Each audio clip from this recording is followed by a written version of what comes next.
Раз.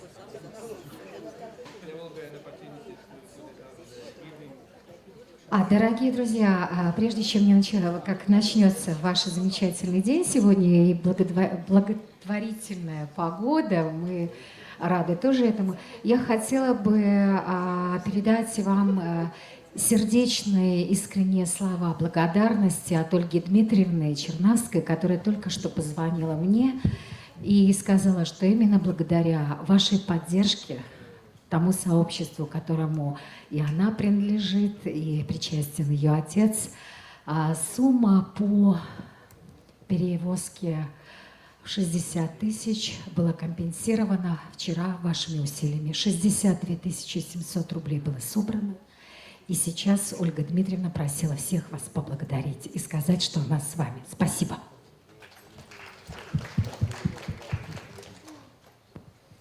Дорогие коллеги, я рад объявить нашего сегодняшнего пленарного лектора, профессор Friedemann Pulvermüller. He is the head of the brain language laboratory at the Freie University in Berlin, which studies different neurobiological aspects of language, both theoretical, experimental, and translational. The areas of research is both theory and neurocomputational modeling, neurophonology, neurocombinatorial investigations, neurosemantics, neuropragmatics, and neurorehabilitation of language. And actually the career and training of Professor Pulvermüller reflects this interdisciplinarity of the cognitive science. He graduated and received PhD in psychology at the University of Constance. He had been in rehabilitation and behavioral neuroscience at the University of Tübingen. He received his Doctor of Philosophy degree with a dissertation in linguistics, and has been at different places, starting also at the Max Planck Institute of Biological Cybernetics, which reflects his interests in modeling and cell assemblies. He had been a visiting scientist at MRC Cognition and Brain Sciences Unit in Cambridge, UK. He worked at the Neuroscience Institute of University of California and numerous other places, and he held honorary degrees and awards from many universities in different countries. Professor Pulvermüller, please.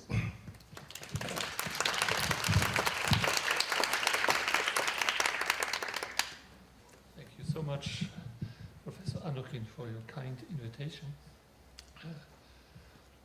I'm really honored to speak here to your great society and at this international conference of cognitive science.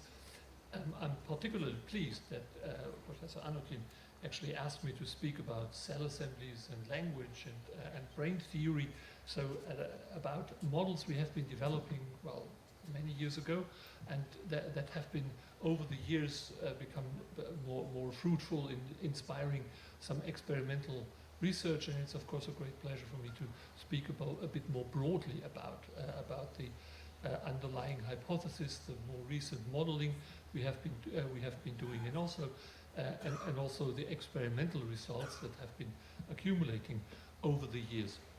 I would also like to address a few more critical issues in this whole era of cognitive science of language and neuroscience of language, because there is still, in my view, too little progress, and we are sometimes thrown back to old discussions which once actually had much better solutions. And we want to make progress in questions about the localization and the mechanisms underlying higher brain functions, and this unfortunately in some developments in recent neuroscience, we are sometimes seeing a tendency to go back to very old ideas. For example, the old idea that a particular small piece of cortex does something, produces language, is the seat of understanding or the concept center.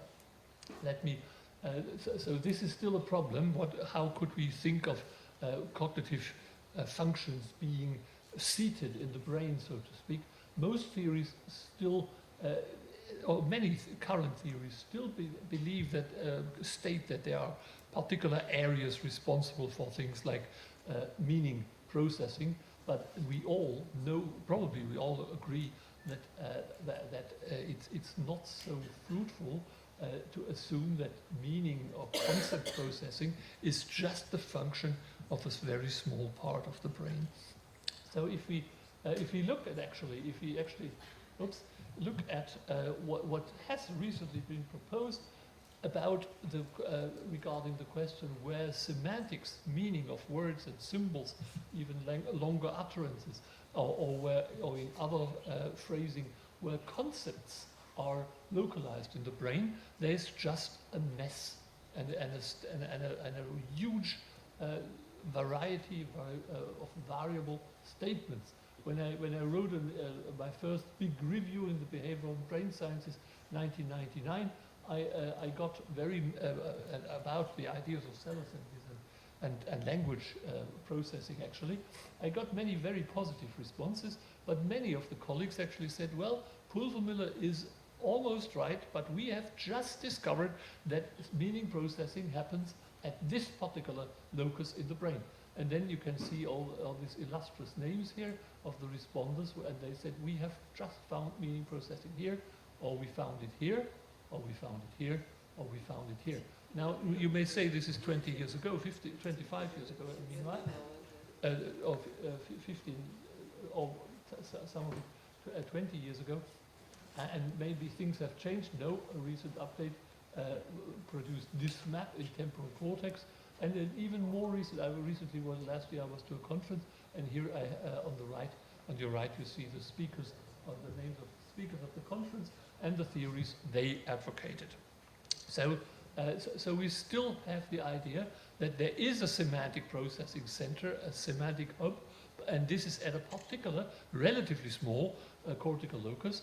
But the idea, but any of the schools do not care so much about the statements of the other school, and as a whole, we have to agree either that semantic processing is either a widely distributed system, not in any one of these single spots, or that only one of the theories is correct and everything else is wrong. So where can we go from here? Is it? No, it's fine. I can move it. Oh, I'm so sorry. Just heard that there was a problem with it. Can you hear me now? Yes. And was it the problem before? Yes. So shall I go back again then? So the essence of what I'm saying, what I was saying was that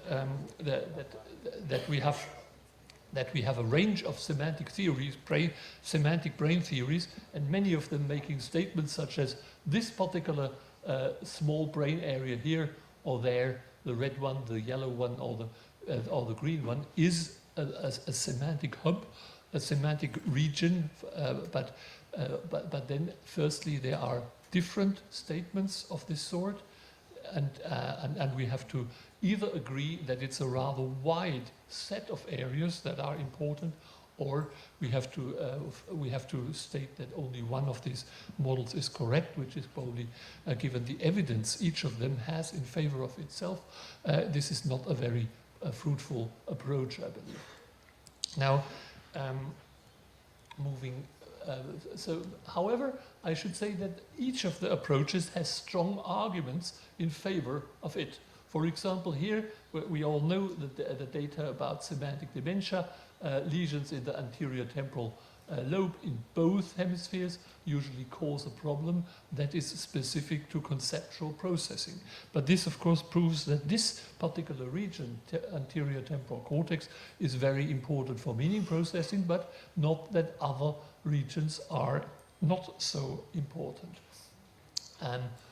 Well, if we look at more fine-grained problems, also meaning-related problems, we see, for example, that various other lesions also produce more, for example, more category, very interesting, more category-specific problems. For example, here, a lesion in inferior frontal cortex may make patients unable to name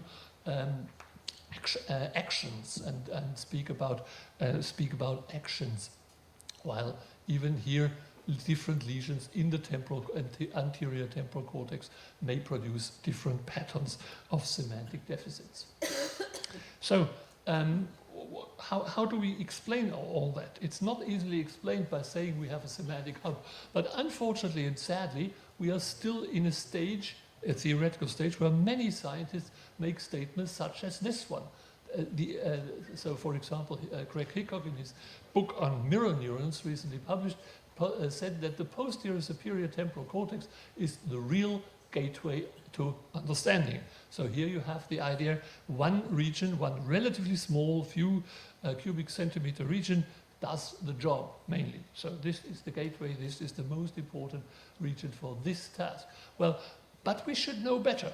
We had earlier neuroscientists, cognitive neuroscientists, for example, Alexander Luja here in this country, who made much more sensible statements and provided a theory, for example, together with Vygotsky, of dynamical functional systems. As you know, the idea there was that a range of different regions work together in producing a cognitive function, and that a lesion in any of those might actually give the other regions the opportunity to take over functions, so that the question of localization becomes more interesting and would need to be considered dynamically.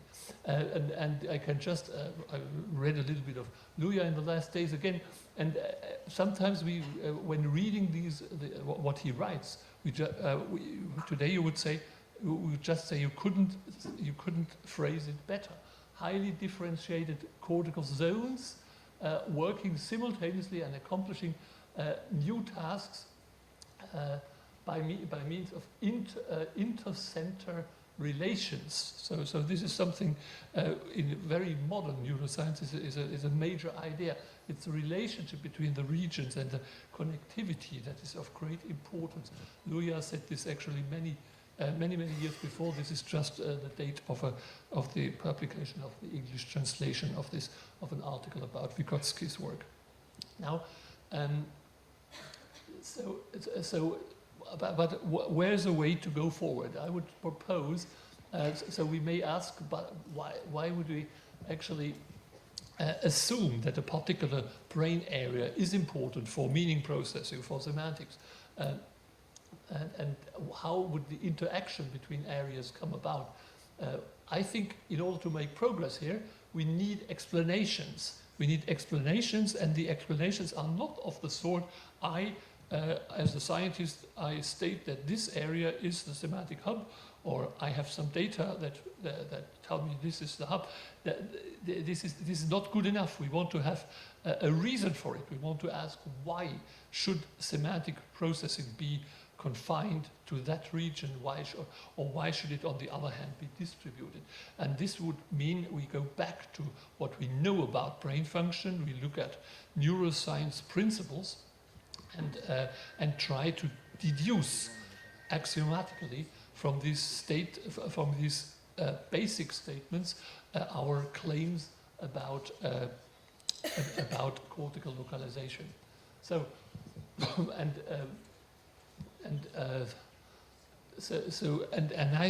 my claim and my proposal today to you is that this would not be easily possible at the level of cortical areas, but such explanation requires that we go down from the level of areas and large brain regions to the level of neuronal groups, individual nerve cells, and their connectivity and their interaction. So let me spell this out more generally. So in general, we would use neuroscience principles to generate hypotheses about cognitive and language functions.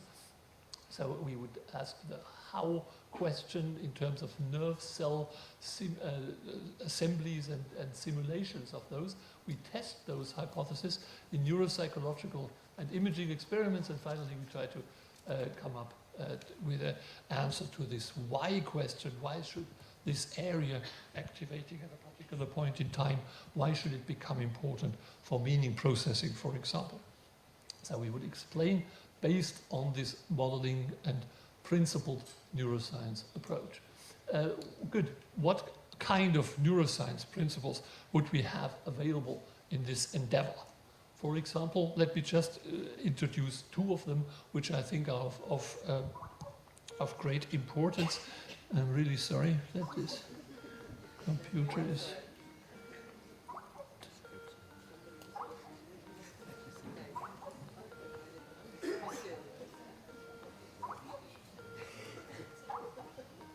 Yeah.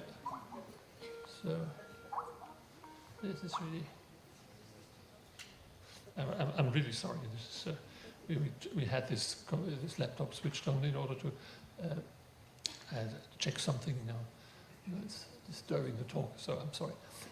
Okay, what are the neuroscience principles we could actually use here? There are. Let me introduce functional and also anatomical principle. An important functional principle is that of Hebbian learning, as it's sometimes called. Correlation learning is a different term used here. So nerve cells that fire together, wire together. If we have weakly connected neurons and they fire frequently together, they will strengthen their link. On the other hand, if they fire independently from each other, the weak would become weaker.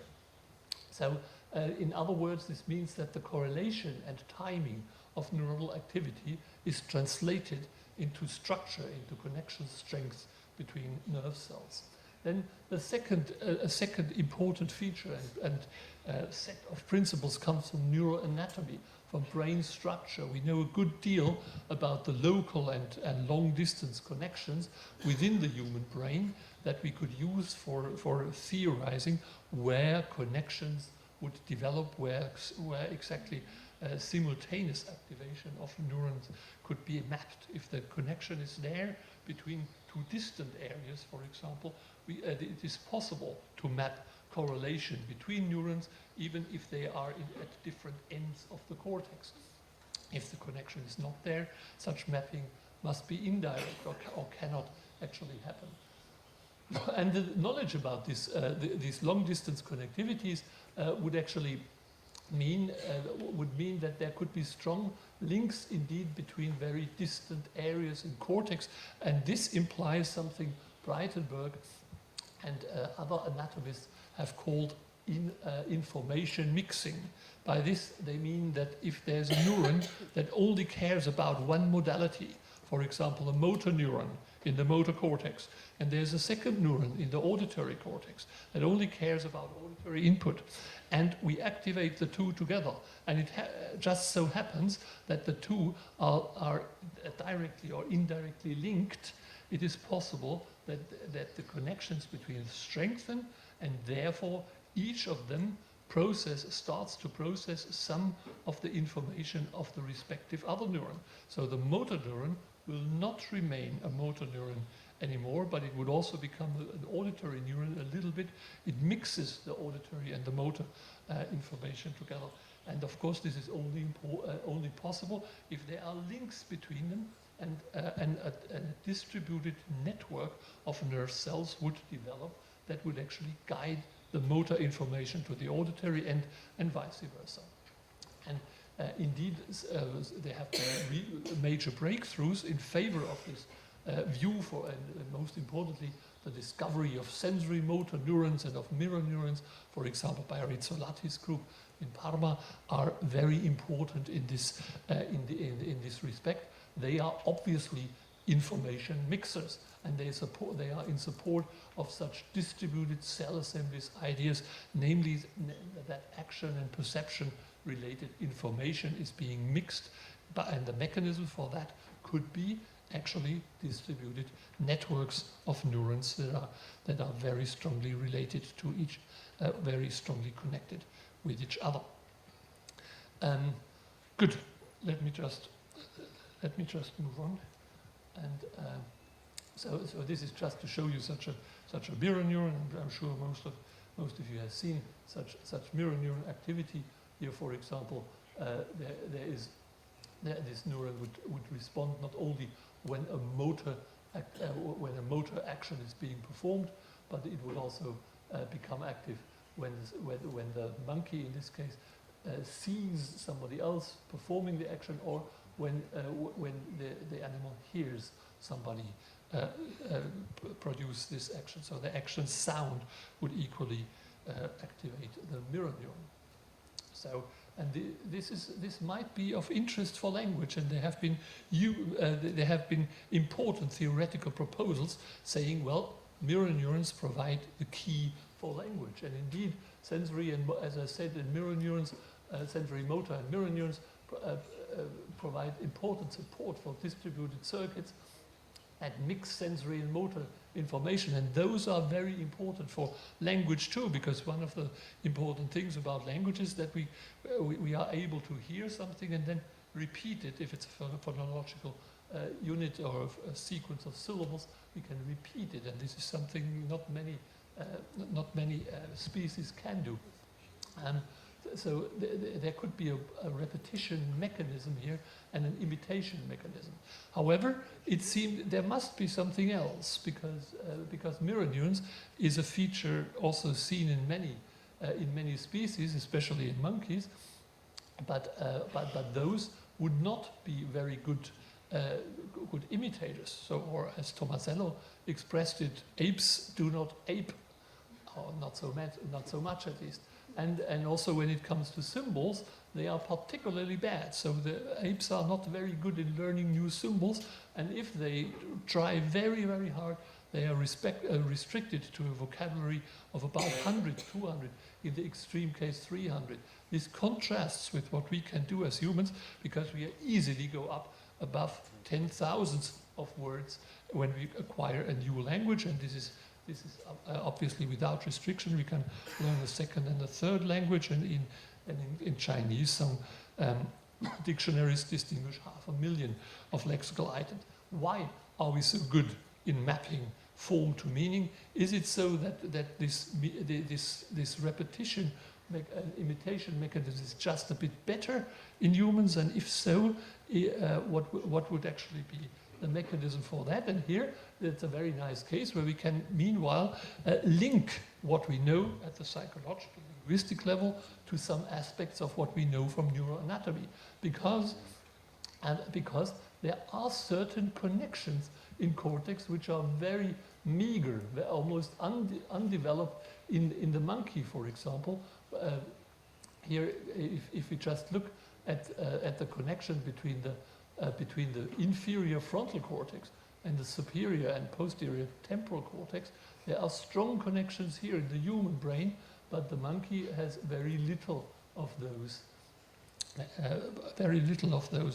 Or actually, if we look at what really distinguishes the different brains, the monkey, the ape, and the human brain, is there is a very strongly developed information highway between this inferior frontal and the superior temporal areas, and this information processing highway, as you know, may be very important for language, because those are the regions where a lesion would cause most severe aphasias in humans, language disorders. So it seems that this data processing highway may be of some importance here, and interestingly, it links two areas. But what could that mean? And let's just look at more theoretical proposals. And how would we actually learn sensory motor action perception links when we acquire a language? Well, when we actually speak, learn our first words, already when we babble our first syllables, within after 6, 7, 8 months of our early life, there will be activation in motor regions, in articulatory motor regions. Those are in inferior parts of the motor cortex and in adjacent sites. So articulation of a word is caused by inferior frontal activation. Now, if I produce a syllable, even during the babbling stage or later when I repeat my first words, and I would also hear myself speaking, therefore there must be correlated activation patterns here in the articulatory motor cortex, in the inferior frontal cortex, and in the superior temporal cortex as well, because here the cables from the ear end up, as you know, and activation would spread to the superior temporal cortex related to acoustic features of the speech sound. So there are neurons that are simultaneously active many, many times, and as a result of that, we may see correlation learning due to the Hebbian simple rule of what fires together wires together, and we may end up with a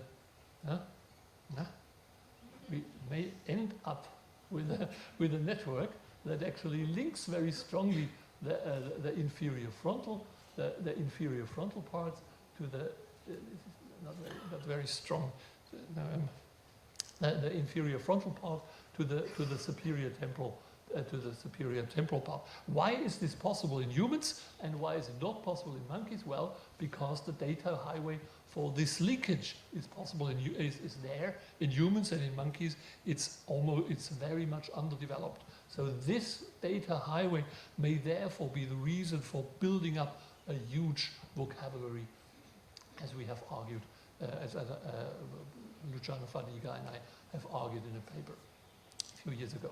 So, but then you could say, well, you can tell me very nice stories, and maybe this is a nice story. How can we know that is indeed that it is indeed so? How could we say that? Couldn't you provide more evidence that the brain as a machine is really likely to build such distributed networks? A person who would be inclined to say, well, cognitive functions are more localized at a single spot of a square centimeter of cortex, for example, that would maybe not believe. So we have Max Garagnani and some neurocomputational colleagues have tried recently to therefore build models that mimic parts of the brain. So we copied into a neural model some aspects of the connectivity structure, of the perisylvian cortex, so this inferior frontal cortex and this superior temporal cortex. The perisylvian cortex here is the Sylvian fissure, so the frontal and temporal parts of this piece of cortex we translate in a model just by distinguishing different parts of this perisylvian cortex, the primary motor, premotor articulatory cortex, prefrontal cortex, and then in superior temporal cortex, the auditory cortex and the auditory belt, the higher auditory regions, and then the auditory parabelt regions. And we connect those, and we have an array of artificial nerve cells for each of the areas. Here the color shows the correspondence between the model and the areas and the brain, and then we go on and put in connections also, and include more features of the known connectivity structures. So this is, for example, building in some of the known connections we know from anatomical studies in humans. So there are not only direct connections here, but also these indirect or jumping links here, jumping one of the areas.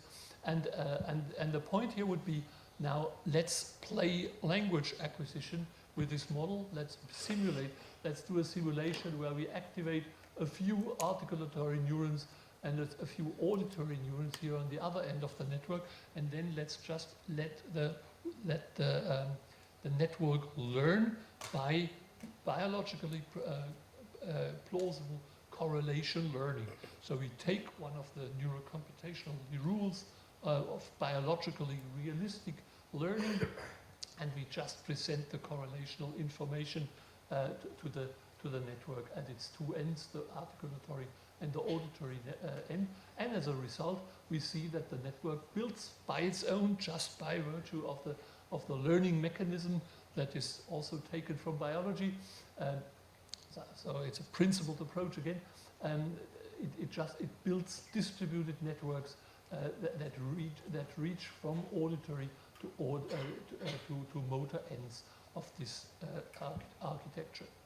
And then we can, of course, use this network to simulate word recognition, pseudo word recognition, for example, in case a pattern has not been learned before, and we can predict then activation time courses even, which we can then compare again with our neurophysiological and neuroimaging results. So this is and the important thing here is, the important question here is first, would this be realistic to assume that a cell assembly from the motor to the auditory end, an action perception circuit, would actually form in such a network? And the answer is yes. Here you see, for example, how this actually comes out in a simulation when we stimulate the network then with a learned pattern at the auditory end. So this is a simulation of somebody hearing a learned word.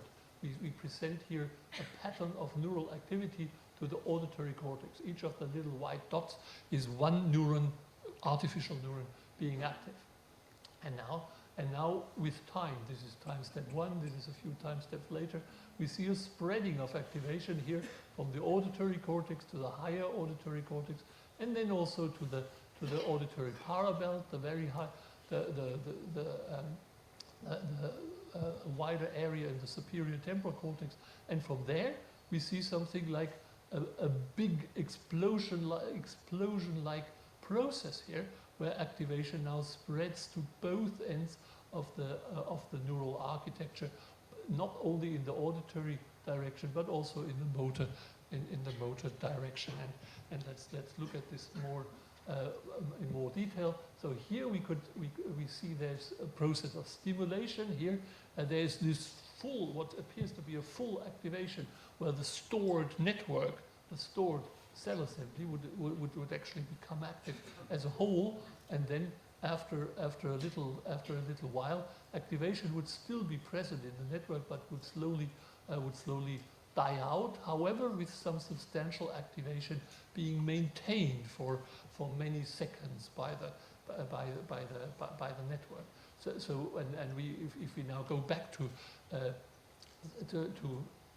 if we now compare the physiological processes, the simulated physiological processes, to the psychological ones, we could say first we have stimulation, then we have this full activation, or ignition, as we sometimes say, where the whole cell assembly becomes fully active, and then finally we have this reverberation or maintenance of activation within the cell assembly, and this can be likened, as Donald Hebb, the main cell assembly theorists from the 1940s, phrased it. There would be first a sensation process, and then a recognition process, and finally a working memory process. We now have the neurocomputational evidence that this is indeed realistic if we give the network properties that are realistic in the sense that they are very similar to what we see in neuroanatomical studies in the human brain, and also in the connectivity studies, and also if we use neurobiologically realistic learning. So we did not use error backpropagation or something which is not so realistic biologically, but we use Hebbian learning rules as they have been documented in neurophysiological single cell, multiple cell studies. Good. So we have from these neurocomputational studies some support for the idea of cell assemblies, or as we sometimes say, action perception circuits. Why action perception circuits? Because as you saw, what is being linked here in many cases is a motor pattern with a sensory pattern. When I produce a word or I hear a word, those two patterns get joined together by the circuit. This is the basis for this is not the only relevant process, but this process starts off the whole machinery, and everything else is based on these action perception circuits or cell assemblies. And we can define now retrospectively again that these cell assemblies would be anatomically strongly connected and potentially distributed over wide cortical areas, networks of neurons or circuits of neurons. And so in the wider network of the cortex and its many areas, there would be smaller circuits which are the functional units of processing. The development would happen in the context of Hebbian correlation, mapping, Hebbian learning, and anti-Hebbian learning, as I exemplified. And physiologically, there are each of these units, each of these cell assemblies, could be considered a localist representation. So there would be a representation of an individual meaningful item, and this one could actually ignite, could fully become active. It could be reverberating, so it could maintain activation over seconds, for example, as we saw, and it could also then one of these circuits could compete with other similar networks. Good. So this slide is just supposed to say the same thing again. We have a correspondence here, a theoretical correspondence at the very least, and hopefully in reality too, between physiological processes, anatomical physiological processes, and cognitive psychological processes, sensation and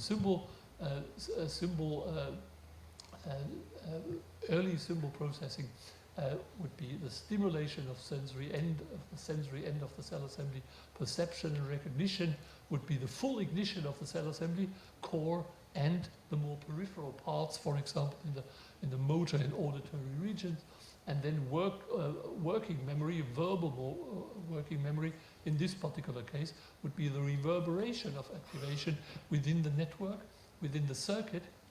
And as you saw, this reverberatory activation would actually not concern so much these peripheral parts. So they would center on the more on the central areas, which are in this model indeed.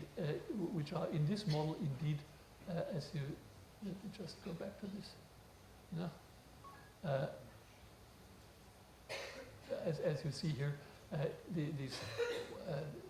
at the end of this memory period, we see the activation here in the central areas, and those are the areas in prefrontal cortex and in, for example, anterior and inferior temporal cortex. So where the memory is being maintained here. Good. Sorry, it takes a bit until the slides hop back and forth. Good. Now you may ask, well, you have been talking about meaning. You have been talking about meaning initially, and now you to tell us something about word learning at the level where repetition plays a role. Where is the meaning here?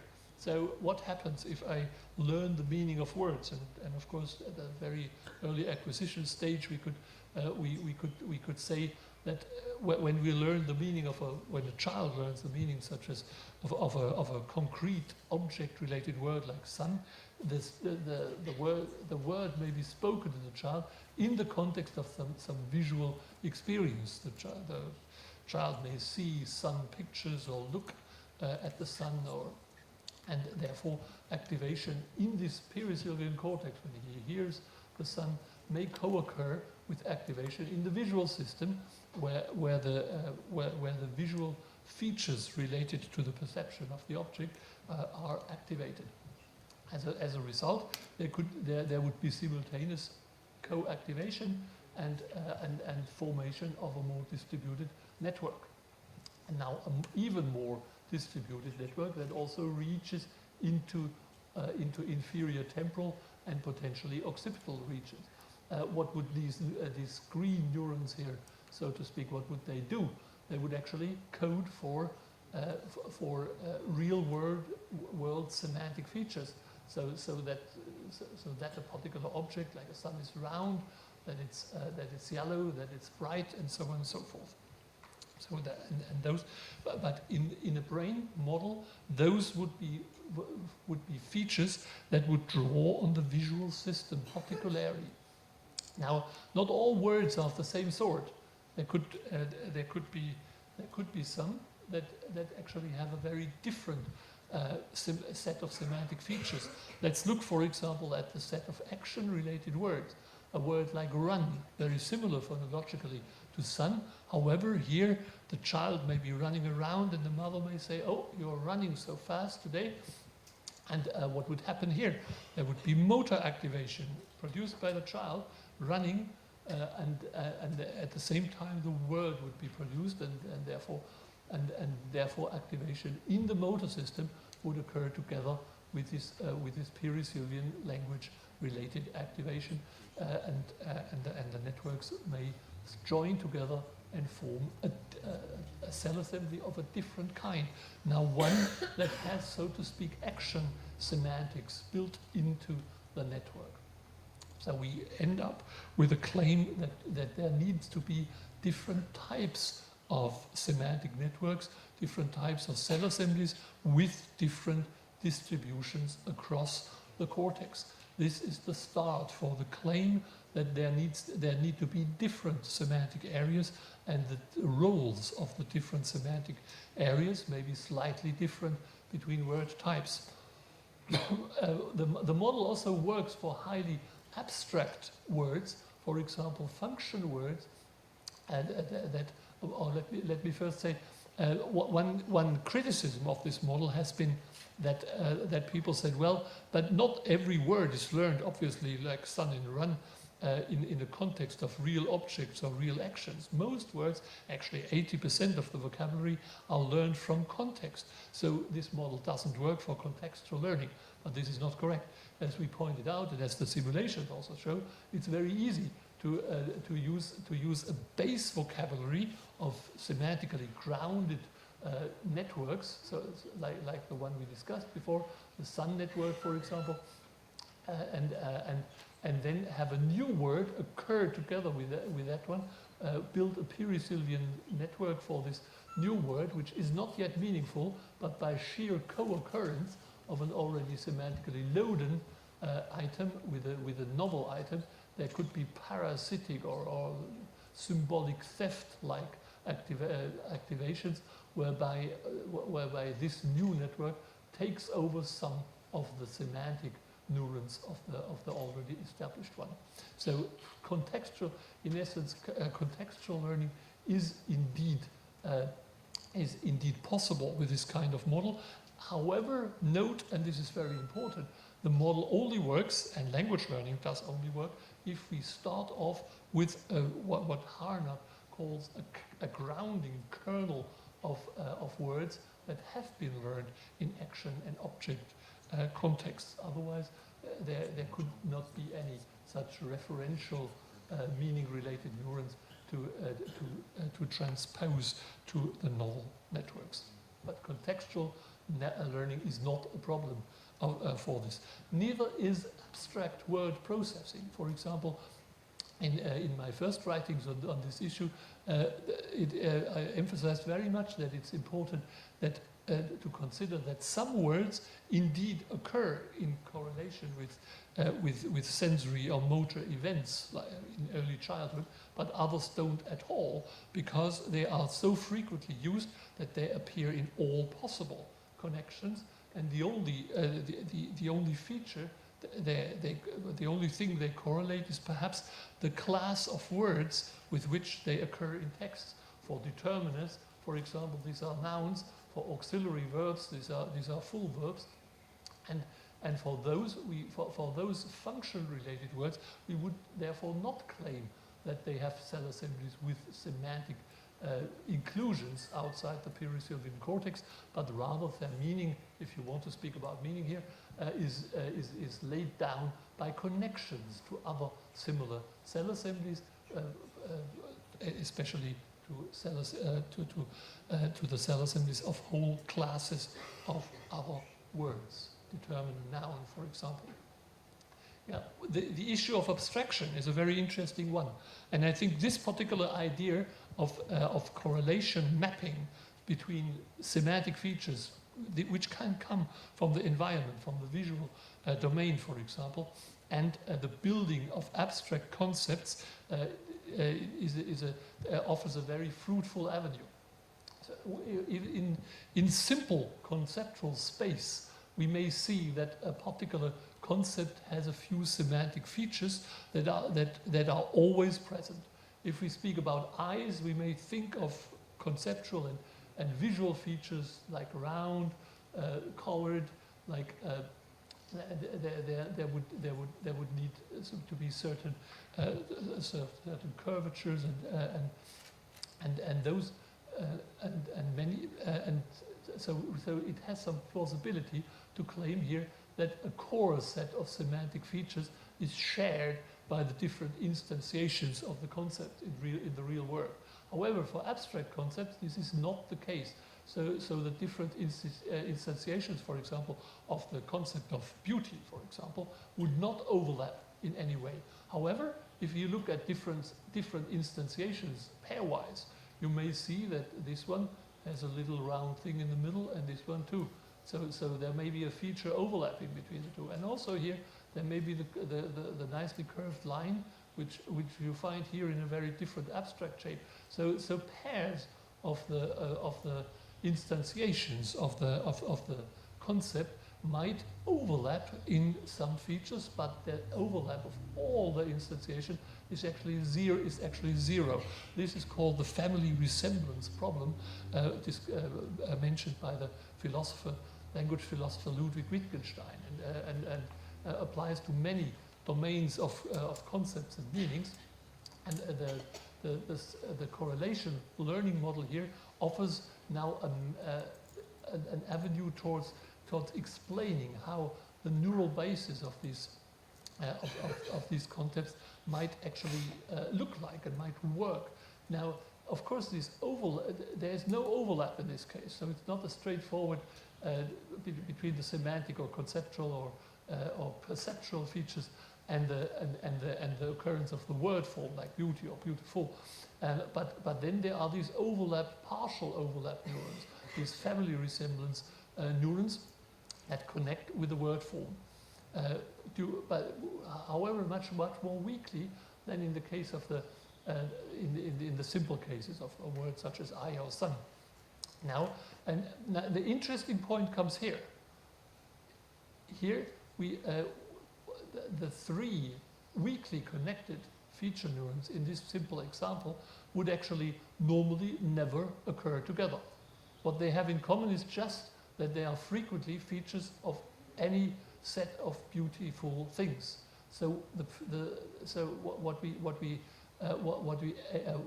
end up here is a new concept of with an assembly of novel feature of a novel perceptual and semantic feature composition, which is not in the environment, but which is built and due to the correlation learning rule. So let me just end this more theoretical section here, and let's just go back to the major claim. We assume that there would be cell assemblies with different cortical distributions, with different cortical topographies that would in part reflect different aspects of meaning. So, for example, an action-related word could therefore activate more motor systems, as an object-related word, more visual systems, and statements like that would be motivated. Now, you could again approach me and say, well, how do we know that this is indeed the case? And we have done a range of neural network simulations. Max Carignani, most notably, more recently, Rosario Tomasello has added a few simulations. And here we used an extended model where we not only had the perisylvian cortex in, but also some motor systems and some visual systems. Here we had in addition to the 6 perisylvian areas, we had six extra perisylvian areas, the green and the orange areas added. You see, and the corresponding brain areas are also shown. And then we let this network now learn the correspondence between actions, action pattern, and words, and between visual patterns and words. Here you have your stimulation in the visual cortex. This would be the abstract representation of a particular object, for example, sun. And here this would be the auditory. This is the motor, articulatory motor representation of the word sun. So and those are active together in the network. Activation spreads through the network. Hebbian learning applies, correlation learning, and then we build cell assemblies. And we do this also for action-related words where there is no specific visual input, but this is variable all the time. But on the motor side, there is a specific semantic pattern. And what we get, unsurprisingly, is here a distribution of cell assemblies. In one case, into the visual areas.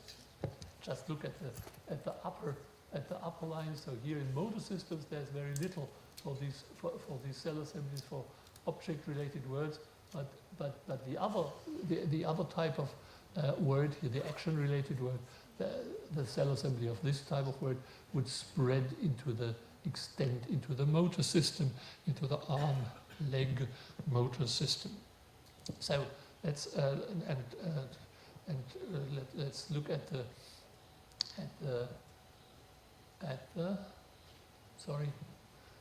distribution of this cell assembly. So here we look at the perisylvian cortex, and you see that the two types of cell assemblies in gray, in dark and light gray, they would be equally represented in each of the areas. However, here in the extrasylvian cortex, so especially in the temporal cortex, in the anterior temporal cortex, and in the anterior green area, and in the yellow area in prefrontal cortex, and then the orange areas were in the back. There are substantial differences. This doesn't work so well. So in the visual regions, there are much stronger. The cell assemblies are much stronger developed for the object words, and in the motor regions, they are more strongly developed for the action-related words, with a little difference also, interestingly, in the temporal pole and also in the prefrontal cortex. So the point we would like to make here is that this kind of model, which is very simple, which just learns very basic action-related and visually related semantic perceptual features and their co-occurrence with words. But even though this is a rather basic model, we can explain quite a lot. We can explain why there are semantic hubs, and not only one of them, but why there is a semantic region here in anterior temporal lobe, why the inferior frontal cortex is very important for semantic processing. We did not model parietal cortex yet, but an extension of the model, I'm sure, will show that this generalizes to parietal cortex also.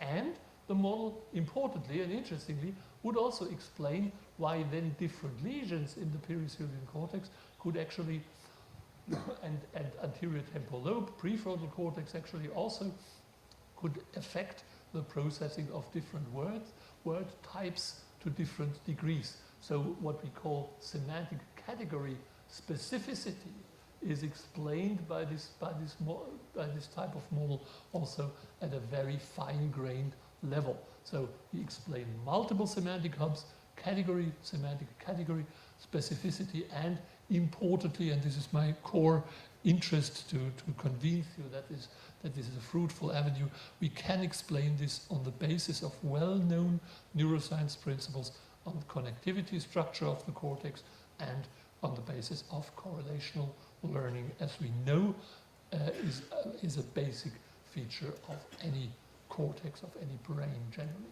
This is now a more wordy summary of what I've said so far. And I don't want to hide that there are still many things to do. I also mentioned that the parietal cortex has not been modeled in our attempts so far. Attention to objects needs to be implemented. Then also with regard to this feature of symbolic theft, we have currently a few projects running, and I'm really eager to see the results. So there are lots of important questions still to address, but we are making progress, and I would love some of you join this effort actually. Good. Now you may say you can do a lot of modeling. Modeling is a nice thing, but you need somebody who believes that your modeling is really picks up the relevant features of cortical mechanisms. So it always comes, modeling efforts always come with a grain of salt. So looking at strong empirical findings is sometimes preferred by cognitive neuroscientists and psychologists. What would this model strongly predict? When using and understanding symbol-specific semantic knowledge about action and perception should be accessed. This is also a strong prediction in the so-called embodied cognition or grounded cognition wave, which has been generated about 15 years ago, also mainly in the States, but meanwhile many of us think in this direction. And now more specifically, this semantic knowledge access of action and object-related perceptual knowledge should be reflected by cortical activity in specific sensory motor regions, for example, in the motor system or the visual system. And here, this is a little success story. So over the years, a huge number of studies actually showed that the motor system is active in action word processing, action sentence processing for action-related nouns, action-related verbs, and there were also a range of studies showing that fine-grained semantic features, differences between words related to the hand, related to the leg, like pick and kick, would activate the hand or the leg area respectively and specifically. And this links nicely into the cell assembly model too. If we put it at a more fine-grained level, where the somatotopy of the motor system also plays a role. As you know, the leg is represented at the top of the motor strip, and the hand more laterally. And the semantic neurons then actually draw on these related areas in motor system. We would predict semantic somatotopy in the sense that the hand region becomes sparked with the hand-related words like grasp or pick, and the leg word like kick would activate the leg region. And this is what we actually found. So this is word-elicited activation, and this is when subjects just move their foot and their hand or finger. Semantic motor system activation is only one feature. One finding, the visual system also becomes active differentially. For example, when color and form, shape-related words are being processed, different parts of the inferior temporal visual object processing stream are being activated here. Sound words activate auditory cortices, odor word, olfactory cortex, and taste words also, and so on and so forth. So for any modality, we see corresponding semantically related activations, sometimes even reaching into primary cortices. Usually, in most studies, it's more the secondary premotor or secondary sensory cortex, but some also report primary visual and primary motor cortex activation. Good. There has been a lot of discussion of this. Some colleagues have become very, very critical towards this approach. For example, Detsupe Correa, a colleague from Australia, claimed a few years after our publication that they cannot possibly reproduce our results on differential activation of the motor motor system by words with different meanings. So here you see their results. I just copy them. But however, if you look more closely and compare their mouth and and hand and foot related words, and you sometimes see little differences which are actually going in the direction we found previously. For example, here in their mouth region, they found a stronger region for their face-mouth related words, and vice versa for the leg words in the leg region.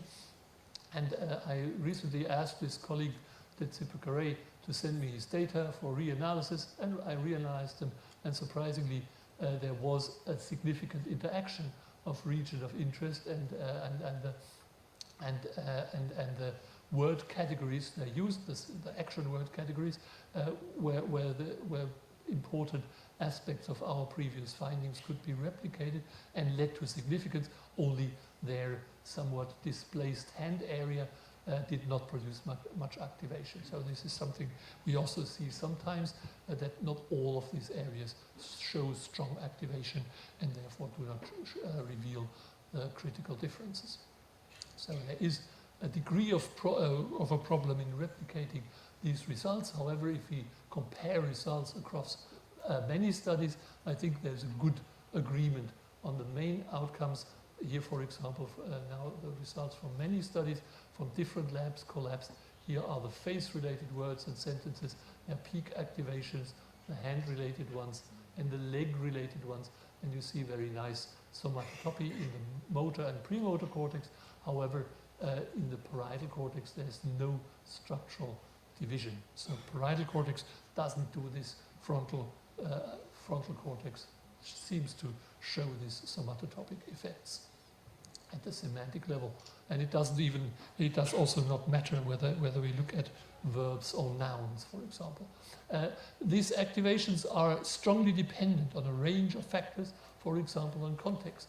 Here we embedded words, action words, in context where the sentences in which the action words occurred had either a lot of grammatical markers, like here here, for example, the inflectional affix s, which in she licks was a verb suffix, or in her licks it was a plural marker on the noun.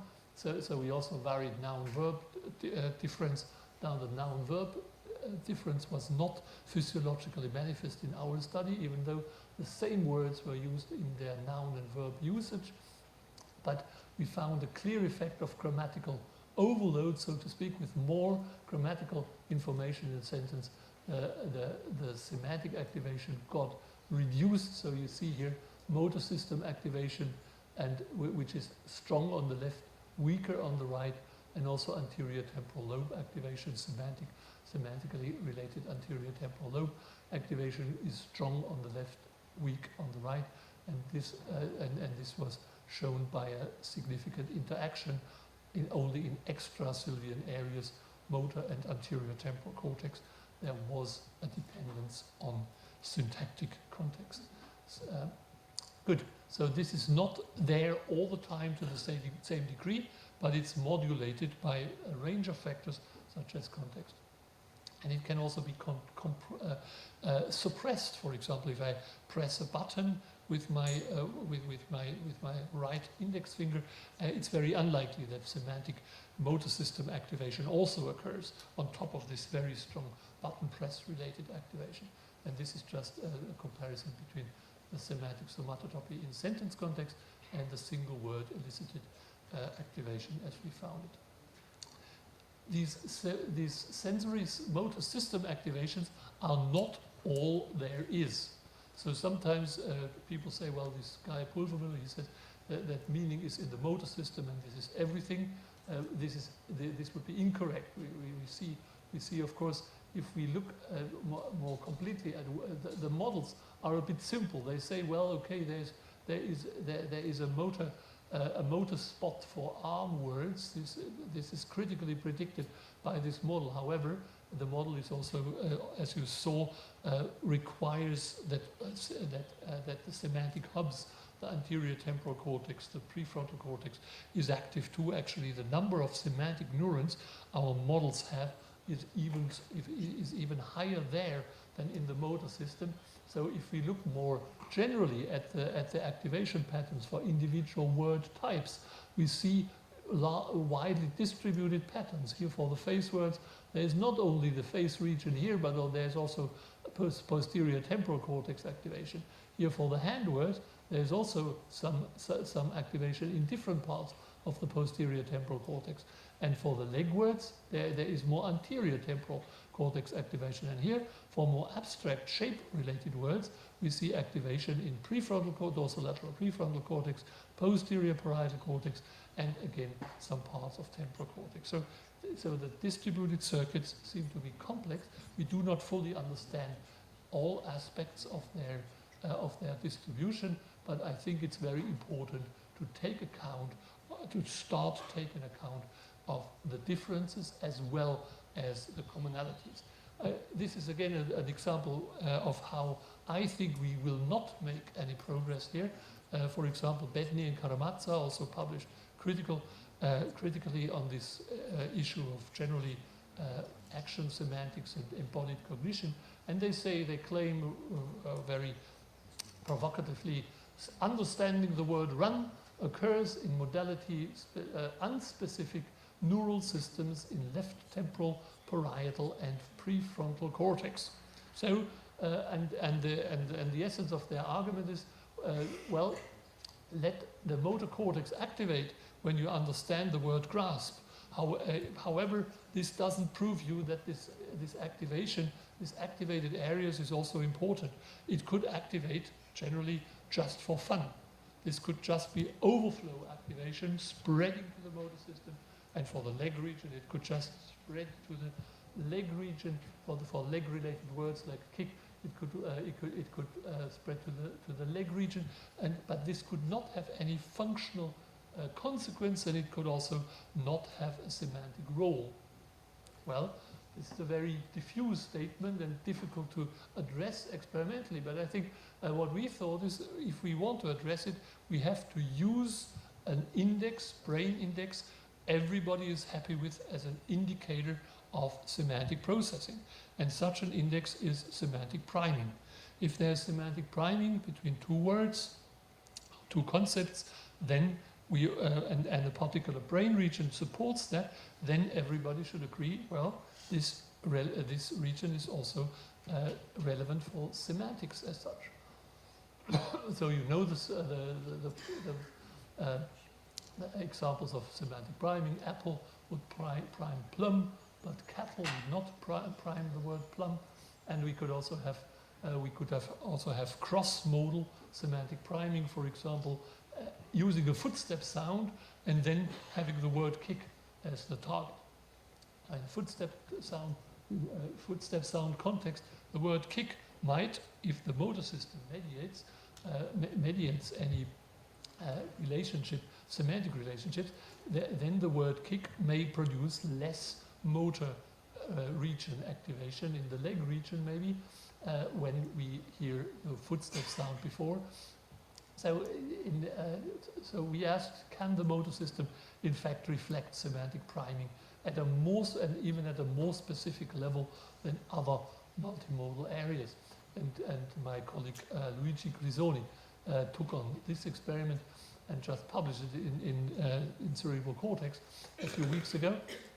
And so the design here was that water drop, non-action sounds, and then also whistle, mouth-related action sounds, and footstep sounds were presented as standards in a multi-feature mismatch negativity paradigm, and then the words kiss or kick would appear either in the whistle context or in the footstep context, and the prediction would be if there's action body part congruency, whistle versus kiss, then there would be semantic priming, a reduction of the then semantic brain response, likewise for kick in the footstep context, while in the different context of the incongruent action done with a different body part, there should not be facilitatory activation of kiss, of the word form kiss by the footstep sound, because there is no link, no semantic linkage and no other linkage at all.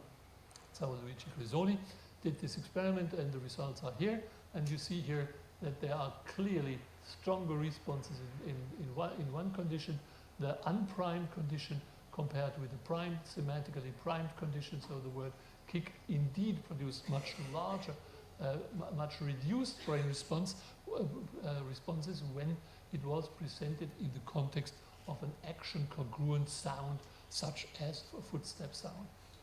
And now, interestingly and very importantly, the cortical sources were found, just guess where, in anterior temporal cortex, inferior frontal cortex, but interestingly also there was a differential activation of the motor system where the semantic priming effect for the word kick extended to the leg regions and for the word kiss extended to the mouth region. So this we take as a proof that the motor system is not just active for fun in semantic processing, but it actually has a real role as a semantic primer. And so semantic priming of body part congruent sounds and words in the motor system could be observed, and these results, especially the last one, confirm predictions of the cell assembly model of semantics and are left unexplained by amodal system approaches, such as the one proposed by Karamazza and Machon and his other collaborators. Good. Yeah, we can. We could go on here and now ask, well, could perhaps what would be the theoretical ideas? We have shown, we have argued that maybe there are these distributed systems where the production network and the word recognition network, and also the semantic network related to actions and to object would be tightly interwoven, bound together. The more traditional localist idea is that all these networks are to a degree independent. So in this case, if I hear a word and understand the word, the motor system should not become active. We show that this is probably not quite correct. So the motor system becomes active in semantic understanding and just in listening to speech sounds, as we showed in a different series of experiments. However, one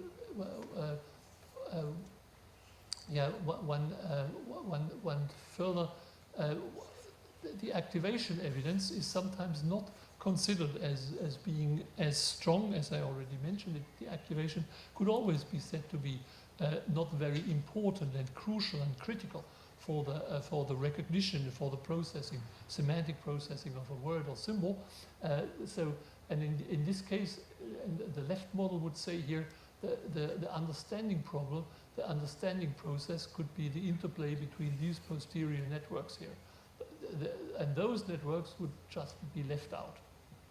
While this one, the one on the right, the semantic interaction cell assembly model, would actually claim that also there's a functional role of the frontal cortex, of the motor system, of inferior frontal cortex in language perception and in semantic understanding.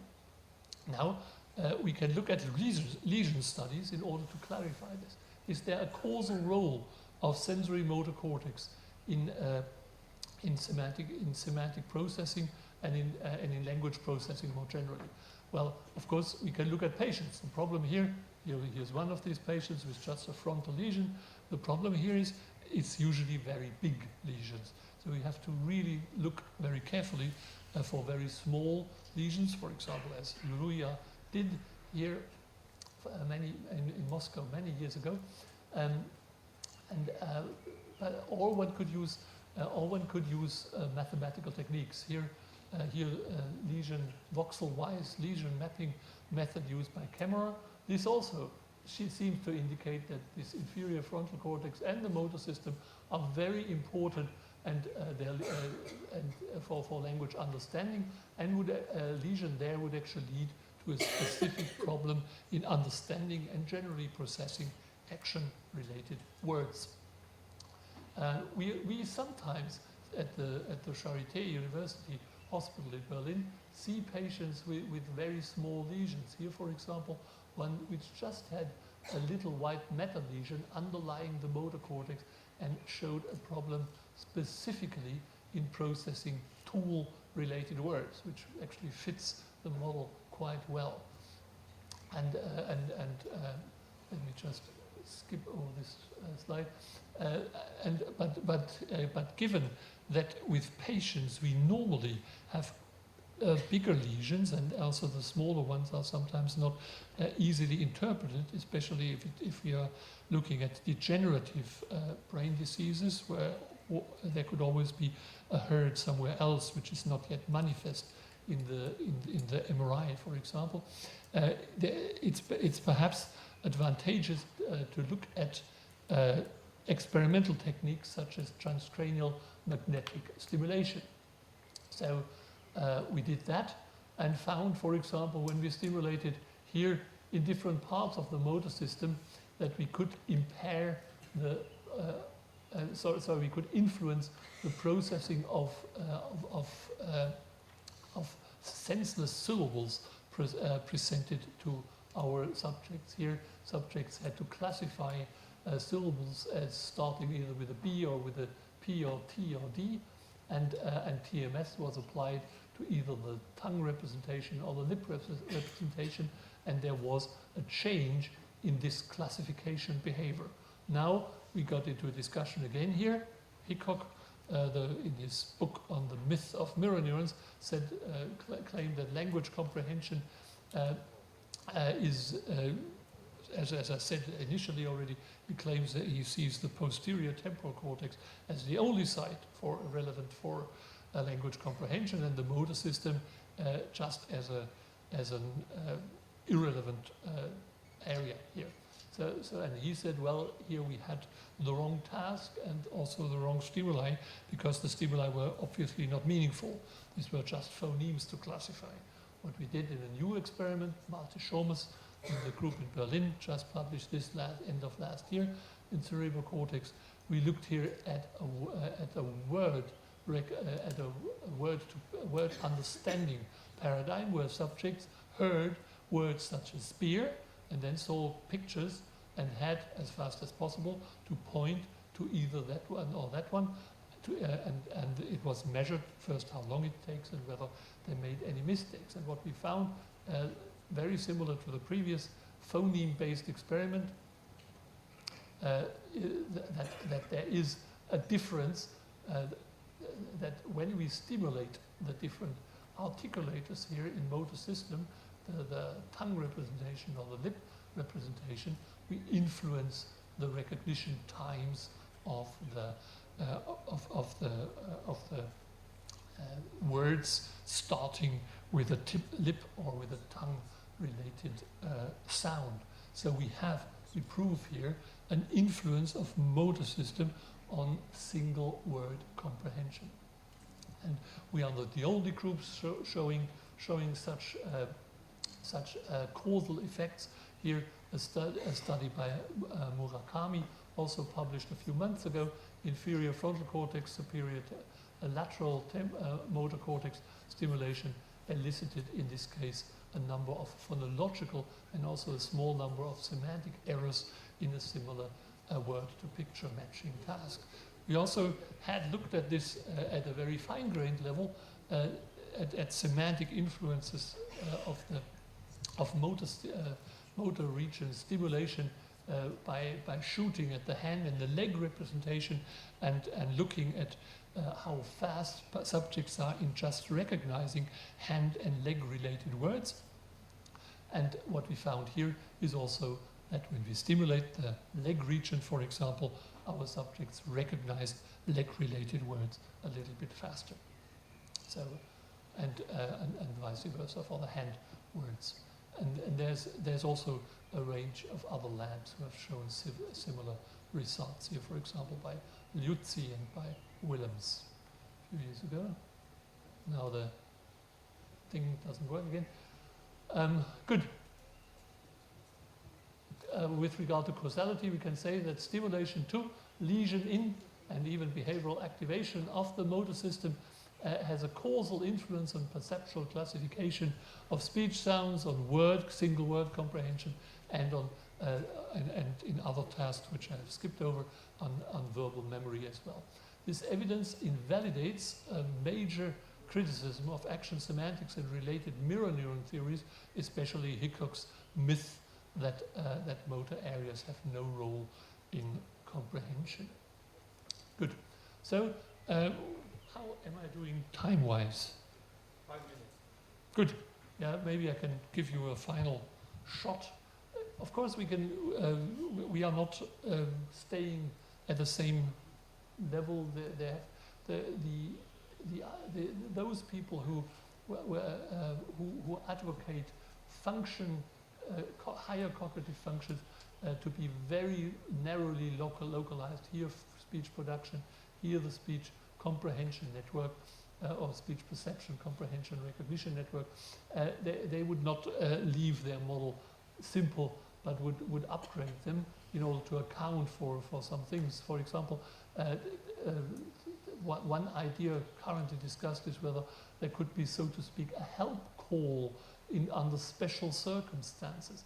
So we usually, so the theory now goes like this: if there's superior, if we have our speech recognition and understanding network in temporal cortex, but then under special conditions, if in noisy environment, if the semantic task is really hard, we may draw on the frontal network as an aid.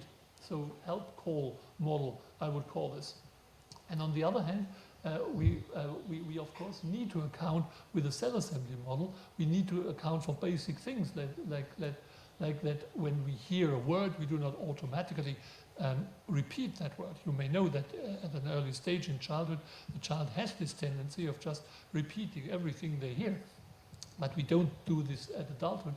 So in speech perception, we may, to a degree, deactivate motor systems in order to prevent this aping, so to speak, and also in speech production, we don't want to be influenced too much from about what we hear from through our ears. So we may want to shut this off to a degree. So we have our model actually allows for that by putting different activity levels to the different areas, which influences the degree of activation of the cell assembly neurons in specific parts, for example, superior temporal cortex or inferior frontal cortex, and this is a task-specific modulation. So in essence, we could now compare those more advanced levels and say, well, would the help call model or the cell assembly plus activation control model, would those do better in accounting for critical results?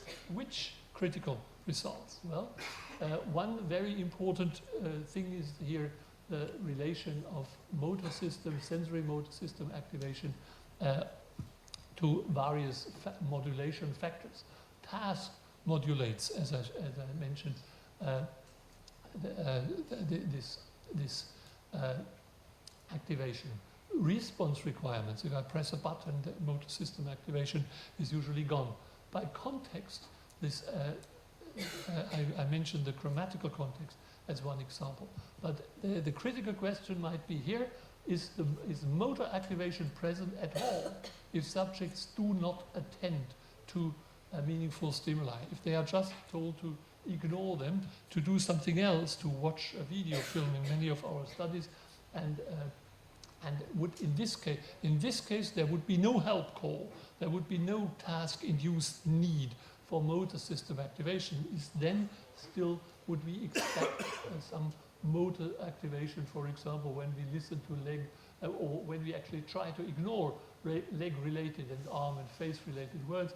We did such an experiment already about 10 years ago in Helsinki, together with Risto Ilmoniemi, and here we used words such as the Finnish action words hotki and potki, and which one means eat and the other one means kick. And what we found here with MEG is that actually when our subjects were strongly distracted from attending to the stimuli. So they had to watch a video film and then report the content of that silent film. But we still, and we advised them to really ignore the meaning and the content of the incoming speech, auditory sounds.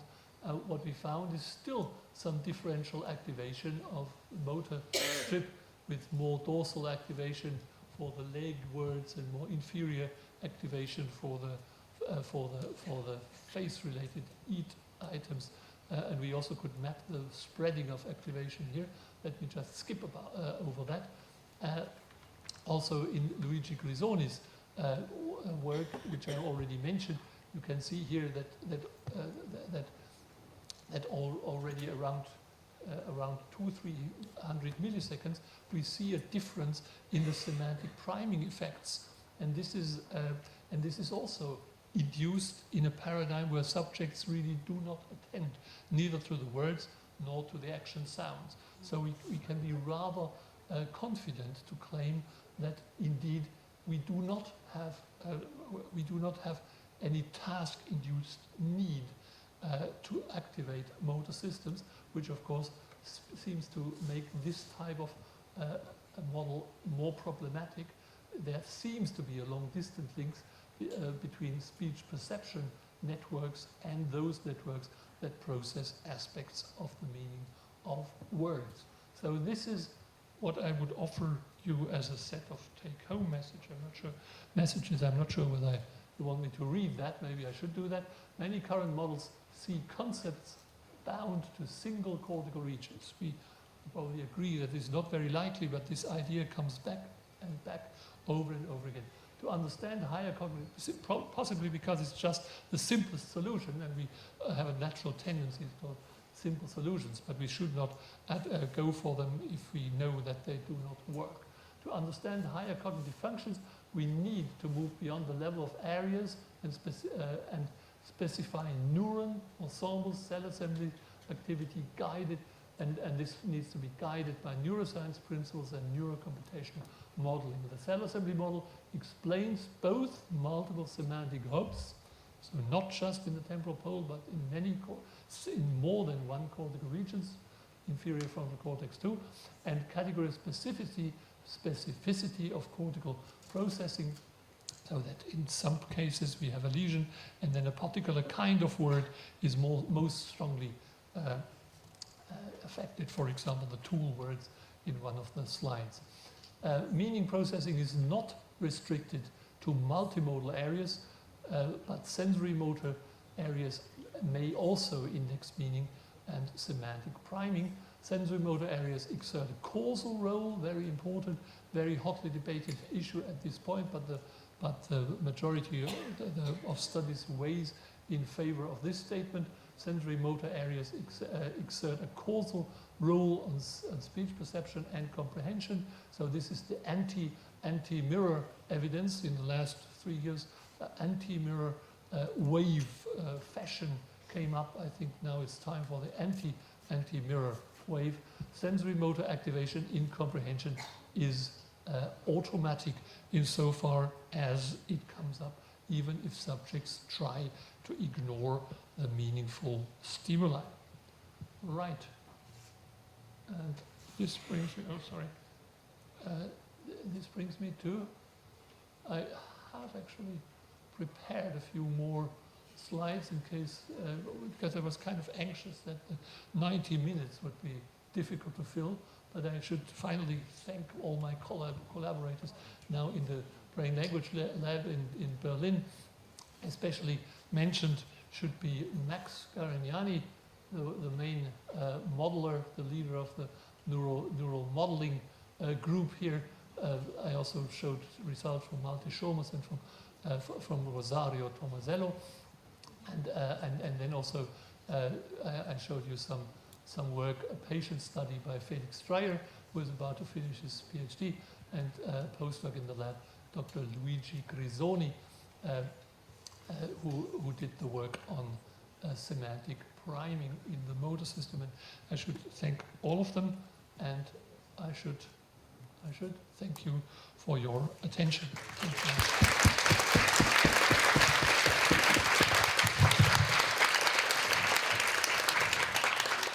Thank you very much for a wonderful lecture. Thank you. We have the time for several questions, and I will start with one. Since your cell assembly action perception circuit model involves both action and perception, how does anticipation, reference, feedback, and matching fits into the neuronal activity according to this model? Well, the cell assembly as such provides a mechanism for reafferent activation. So what has been called an efference copy is actually in the model would be the pathway from the motor part of the cell assembly to the auditory and visual parts of the cell assembly. So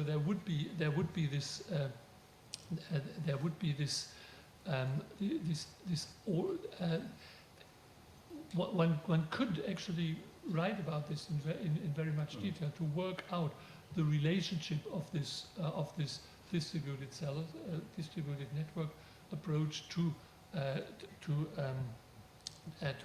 approaches that explicitly distinguish efference copy and then auditory feedback or visual feedback going back to the motor system.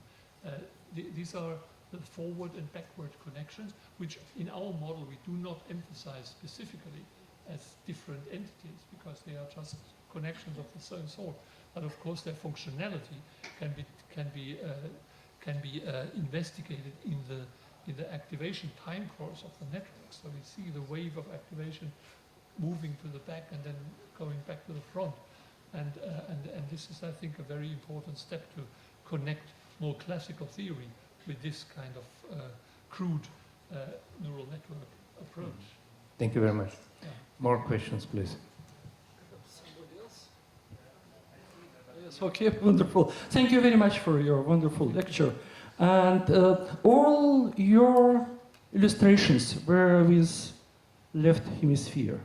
Yes. And of course, it's a classical discussion, going back to Paul Braca and Hewlett-Jackson. And Paul Braca won, but we know very well today that right hemisphere play a big role in some semantic effects, in indirect speech use and in prosody of language. So if you have patients with right hemisphere lesions, so it's sometimes more difficult to understand than that the classical aphasiac patients. So all these cases, build they perhaps some constraints on your strictly bottom-up theory of meaning development? I thank you very much for this very important question. And the right hemisphere is very important, even though you very kindly gave me 90 minutes for elaborating some ideas. I excluded the right hemisphere just as a topic. The model I'm proposing is actually generally bihemispheric. We have so far not modeled the right hemisphere in addition to the left one simply because of computational power. It takes quite a long time, even on the Linux cluster and the huge computational facilities. I just wanted to switch back, sorry for the computer's a bit lazy, to show you some actual evidence which I skipped over probably too briefly, that the right hemisphere comes in here very strongly too, in the localizations, for example. Essentially, so the general argument starts already with a babbling hypothesis. If we say ba ba ba, we generate movements not just with the left hemisphere, but this is the tongue and both half of the mouth. So the right hemisphere must do something here too. What we claim, however, is that the sensory motor link, this arcuate fascicle, which is so strongly developed in humans, is strongly left lateralized, and therefore more neural material in the left hemisphere than in the right would participate in this pericilian action perception circuits. And as a consequence, there is a strong laterality of language to the left because these sensory motor links are already biased towards the left hemisphere. But then if we associate meaning to the words, this is also a matter of both hemispheres, because if I learn a word which is crocodile and I see the crocodile, it activates both of my visual cortices. And the links, the semantic links, must also draw on both hemispheres. So that it's a very important point. And thank you very much for bringing that up. Yeah. Thank you. Thank you very much for the very interesting talk. My question is about sensory motor, the development of sensory motor interaction with the environment and the language acquisition. Because, for example, in the studies on congenitally blind people who haven't got visual experience, activation of visual cortex, including primary visual cortex, is often observed in relation to verbal tasks, such as language tasks, such as verb generation, braille reading, and so on. So my question is, how is, in your opinion, our experience of interaction with the environment and language acquisition is grounded in our neural machinery? Neural circuitry. I think this is a very important point, and especially in this attack of neural approaches. This argument played a very important role. For example, Karamazov claimed that the language involvement of visual systems cannot actually be explained by such a correlation-based model. The contrary is the case. Our models actually did not work. So I didn't tell you the full story. I just kept silent about the lack of success in some of the modeling studies. And what we first tried, in this semantic, Max Caragnani tried, in this semantic learning paradigm, there we tried to connect a perisylvian activation with the motor pattern.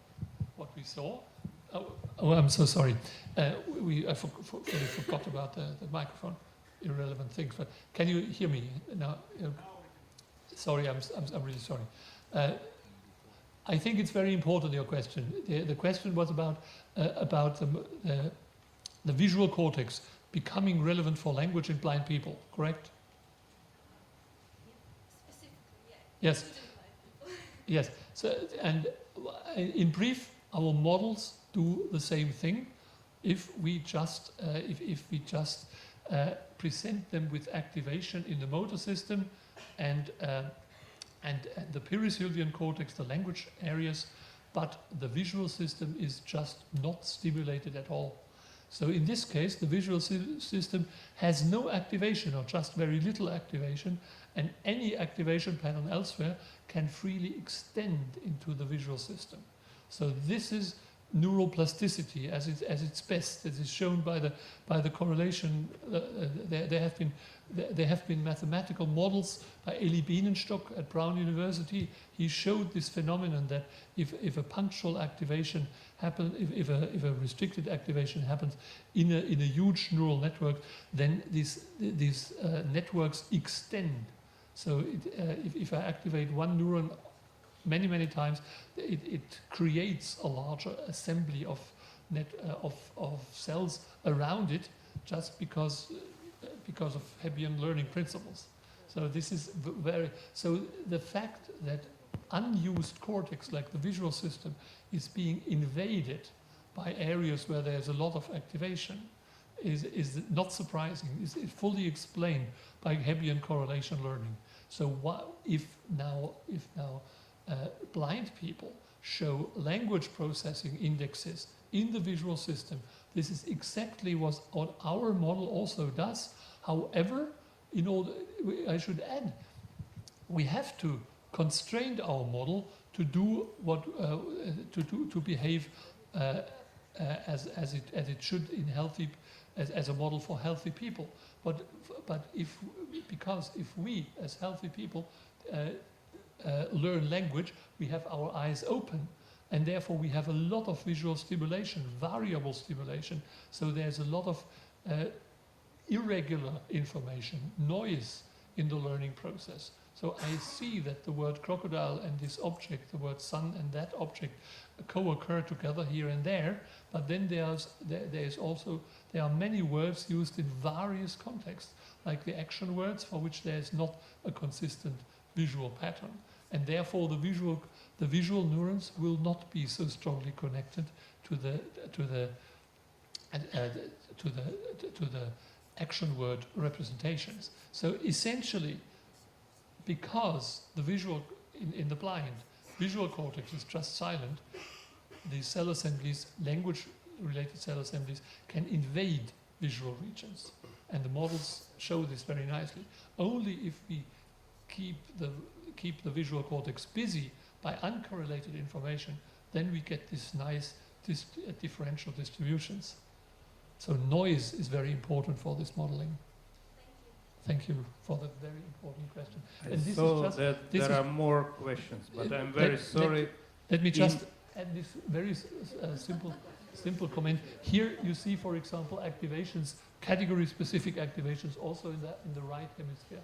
Here you have the top view, and it always, all of these category-specific patterns extend to the right hemisphere. So yeah, that's. I'm very sorry for those who want to ask the question, but we used 15 minutes of our break, and in 5 minutes the next session starts. So please ask Professor Pulvermüller after the lecture.